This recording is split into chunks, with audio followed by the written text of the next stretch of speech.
भारतीय संविधान के भाग 1 के अंतर्गत जितने भी आर्टिकल आते हैं उनको आज के सेशन में मैं आपको ऐसे समझाऊंगा कि आप 7 जन्म तक नहीं भूल पाएंगे। जी हाँ, आप लोग बिल्कुल सही सुन रहे हैं। मैं टोटल 4 आर्टिकल को ऐसे समझाने वाला हूं आज के सेशन में कि आप लोग चाह कर भी नहीं भूल पाइएगा। तो चलिए हम लोग एक एक आर्टिकल को पूरे यहाँ पर विस्तार से समझने का प्रयास करते हैं, याद करने का प्रयास करते हैं। तो आप सभी लोग जानते हैं कि संविधान के अंतर्गत सबसे पहले हम लोग को भाग 1 पढ़ना है। तो भाग 1 में कितने अनुच्छेद शामिल है? तो भाग 1 में टोटल 4 अनुच्छेद शामिल है, अनुच्छेद 1 से लेकर 4 तक। तो टोटल 4 अनुच्छेद शामिल है। ये पॉइंट आप लोग याद रखिएगा। आप लोग को एक पॉइंट और याद रखना है, भाग 1 को किस नाम से जानते हैं? तो भाग 1 को हम लोग किस नाम से जानते हैं? तो आप लोग कहिएगा भाग 1 को संघ और उसका राज्य क्षेत्र के नाम से जानते हैं। इतना पॉइंट आप लोग यहाँ से याद रखिएगा। अब आइए हम लोग अनुच्छेद को याद करते हैं, जो कि बहुत ही महत्वपूर्ण है, क्योंकि मैं आप लोग को शुरुआत से ही मैं बतलाया हूँ कि आप लोग को मैं ऐसे बतलाऊंगा, ऐसे याद कराऊंगा कि आप लोग कभी भी भूल नहीं सकते हैं। तो अनुच्छेद 1 में देखिएगा आप लोग, अनुच्छेद 1 में यानी आर्टिकल 1 में आप लोग को याद रखना है कि जो यहाँ पर इसका नाम है यूनियन ऑफ स्टेट, यानी भारत ये राज्यों का संघ है। आप लोग कभी भी ये नहीं सुने होंगे कि ये भारत है। आप लोग ये सुने होंगे कि ये बिहार है, ये उत्तर प्रदेश है, ये राजस्थान है, ये मध्य प्रदेश है, ये महाराष्ट्र है। इन सभी को मिलाकर ही हमारा भारत तैयार होता है, यानी इसी को बोला गया है राज्यों का संघ। हमारा भारत कैसा है? तो राज्यों का संघ है, यानी यूनियन ऑफ स्टेट भी आप लोग इसको याद रखिएगा। तो यूनियन ऑफ स्टेट भी कहा जाता है किसको? तो आर्टिकल 1 को। तो आर्टिकल 1 में आप लोग को क्या याद रखना है? आर्टिकल 1 में आप लोग को यही याद रखना है कि जितने भी भारतीय राज्य है इसी के अंतर्गत आता है। जितने भी भारतीय यूनिटी है, यानी यूनियन टेरिटरीज है, यानी केंद्र शासित प्रदेश है, वो सभी लोग सभी इसी के अंतर्गत आ जाता है।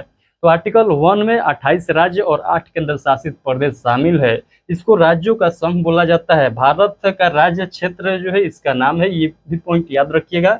भारत अर्थात इंडिया का जिक्र इसमें किया गया है। उसके बाद हम लोग अगला आर्टिकल याद कर लेते हैं। अगला आर्टिकल आर्टिकल 2 यानी अनुच्छेद 2 में आप लोग को याद रखना है कि जो भी बाहरी भूमि को हम अपने देश में शामिल करना चाहेंगे तो उसको किस प्रकार से शामिल करेंगे, वो प्रावधान यही लिखा गया है। यानी आर्टिकल 2 में ये प्रावधान किया गया है कि जो भी बाह्य भूमि है, जैसे मान लीजिए कि हम पाकिस्तान में युद्ध करने चले गए, कुछ हिस्से को जीत गए हैं, तो उसको अब हम लोग भारत में शामिल करना चाहते हैं, तो किस प्रकार से शामिल करेंगे? तो उसको हम लोग इसी के माध्यम से शामिल कर पाएंगे। यानी आर्टिकल 2 के में जो पॉइंट लिखा गया है उसी के माध्यम से हम लोग क्या करेंगे, उसको शामिल कर पाएंगे। यानी बहुत साधारण बहुमत से ये प्रक्रिया लागू हो जाता है। इसको संविधान संशोधन भी नहीं बोलते हैं। खैर आगे मैं आप लोग को पढ़ाऊंगा कि किस प्रकार से हम लोग शामिल कर सकते हैं। तो आर्टिकल 2 का मैं आप लोग को एक एग्जाम्पल भी यहाँ पर बतला सकता हूँ। जैसे सिक्किम, आप लोग नाम सुने होंगे। सिक्किम जो राज्य, भारतीय राज्य है, ये पहले चाइना का या तिब्बत वाला इलाका का क्षेत्र था। ये खुद से मिलने का सोचा कि हम भारत में ही मिल जाते हैं, तो इसको मिलाने के लिए भी यही प्रावधान लागू होता है। यानी आर्टिकल 2 के तहत ही वो भारत का एक क्या हुआ, तो अंग बना। तो आई होप कि अब ये पॉइंट क्लियर हो गया होगा। तो आर्टिकल 2 में आप लोग को यही याद रखना है कि कोई भी बाह्य भूमि है उसको भारत में शामिल करना होगा, तो आर्टिकल 2 के तहत ही हम शामिल कर सकते हैं भारत में। ये बात आप लोग को ध्यान रखना होगा। उसके बाद हम लोग अनुच्छेद 3 को देख लेते हैं, जो आर्टिकल 3 है। आर्टिकल 3 में हम लोग देख लेते हैं राज्यों का गठन एवं सीमा में परिवर्तन। राज्यों का गठन एवं सीमा में परिवर्तन, जो वर्तमान में भारत में राज्य है, जैसे बिहार हो गया, उत्तर प्रदेश हो गया, राजस्थान हो गया, जितने भी 28 राज्य है और 8 यूटी है, उनके सीमा में कोई परिवर्तन करना हो, यानी उनको एक राज्य से 2 राज्य बनाना हो, या 2 राज्य को मर्ज करके एक राज्य बनाना हो, या किसी भी राज्य का नाम चेंज करना हो, ये सभी इसी के अंतर्गत आ जाता है। यानी आर्टिकल 3 में आप लोग को याद रखना है कि जितने भी भारत के अंदर राज्य है, पहले से जो मौजूद राज्य है, उनके सीमा में कोई परिवर्तन करना हो, नाम में कोई परिवर्तन करना हो, तो इसी आर्टिकल के तहत हम लोग कर सकते हैं। आर्टिकल 3 में बस इतना ही पॉइंट आप लोग याद रखिएगा। उसके बाद हम लोग आर्टिकल 4 को देख लेते हैं। आर्टिकल 4 में आप लोग को याद रखना है कि आर्टिकल 2 और आर्टिकल 3 में जो कानून बनेगा, वो कानून बनाने का अधिकार किसके पास होगा? तो वो कानून बनाने का अधिकार संसद के पास होगा, यानी पार्लियामेंट के पास होगा।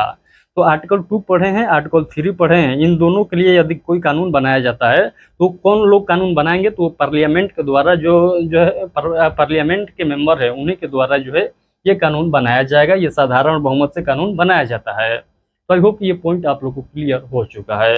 तो आर्टिकल 1 में हम लोग क्या देखें, तो आर्टिकल 1 में हम लोग देखें कि भारत जो है ये राज्यों का संघ है।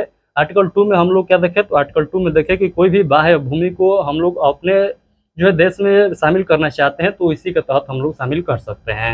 आर्टिकल 3 में हम लोग क्या देखें, तो आर्टिकल 3 में हम लोग देखें कि जो वर्तमान समय में राज्य है उन राज्यों को जो है सीमा में कोई परिवर्तन करना है, उनके नामे में कोई परिवर्तन करना है तो हम लोग जो है आर्टिकल 3 का तहत जो है कर सकते हैं। आर्टिकल 4 में हम लोग देखें कि आर्टिकल 2 और आर्टिकल 3 में जो कानून बनेगा वो कौन बनाएगा कानून, तो वो जो है संसद बनाएंगे, वो प्रावधान जो है आर्टिकल 4 में किया गया है। तो आई होप ये सभी पॉइंट आप लोग को क्लियर हो गया होगा। अब आइए मैं आप लोग को एक और पॉइंट यहाँ पर क्लियर कर देना चाहता हूँ, क्योंकि आप लोग को ये ज्ञात होगा कि अनुच्छेद 2 और अनुच्छेद 3 में जो परिवर्तन किया जाएगा, जो कानून बनाया जाएगा, ये संविधान संशोधन के अंतर्गत नहीं आएगा। ये प्रावधान जो है यहाँ पर किया गया है। तो नोट में आप लोग ये भी याद रखिएगा कि जो अनुच्छेद 2 के लिए कानून बनाया जाएगा, जो अनुच्छेद 3 के लिए कानून बनाया जाएगा संसद के द्वारा, वो संविधान संशोधन के अंतर्गत नहीं आएगा। ये पॉइंट भी आप लोग याद रखिएगा। तो आर्टिकल 1 से लेकर 4 तक आप लोग को मैं एक एक करके याद करा दिया हूँ। आई होप कि सभी पॉइंट आप लोग को क्लियर हो गया होगा। तो आज के बाद आप लोग ना आर्टिकल 1 को भूल पाइएगा, ना 2 को भूल पाइएगा, ना 3 को और ना ही 4 को। फिर से एक बार क्विकली रिवीजन करा देता हूँ। आर्टिकल 1 आएगा तो आप लोग को याद रखना है कि भारत जो है ये राज्यों का संघ है। आर्टिकल 2 आएगा तो आप लोग को याद रखना है कि बाह्य भूमि को हम लोग इसी के तहत अपने देश में शामिल कर सकते हैं। आर्टिकल 3 आएगा तो आप लोग को याद रखना है कि वर्तमान समय में जितने भी राज्य है उसके नाम में परिवर्तन करना हो, उसके सीमा में परिवर्तन करना हो, यानी एक राज्य से 2 राज्य बनाना हो या 2 राज्य को एक में मर्ज करना हो, तो हम लोग इसी आर्टिकल के तहत कर सकते हैं। आर्टिकल 4 में मैं आप लोग को बतलाया हूँ कि आर्टिकल 2 और आर्टिकल 3 का जो कानून बनाएंगे वो जो है संसद के द्वारा ही कानून बनाया जा सकता है, यानी पार्लियामेंट के द्वारा ही कानून बनेगा। ये प्रावधान किया गया है आर्टिकल 4 में। आई होप कि ये सभी पॉइंट आप लोग को क्लियर हो गया है। तो चलिए फिलहाल के लिए इतना ही रखते हैं। हम लोग मिलते हैं अगले क्लास में, जिसमें हम लोग जो है भाग 2 के सभी आर्टिकल को पढ़ेंगे। तो चलिए फिलहाल के लिए इतना ही, मिलते हैं हम लोग आगे सेशन में। तब तक के लिए आप सभी को take care, thank you, bye bye.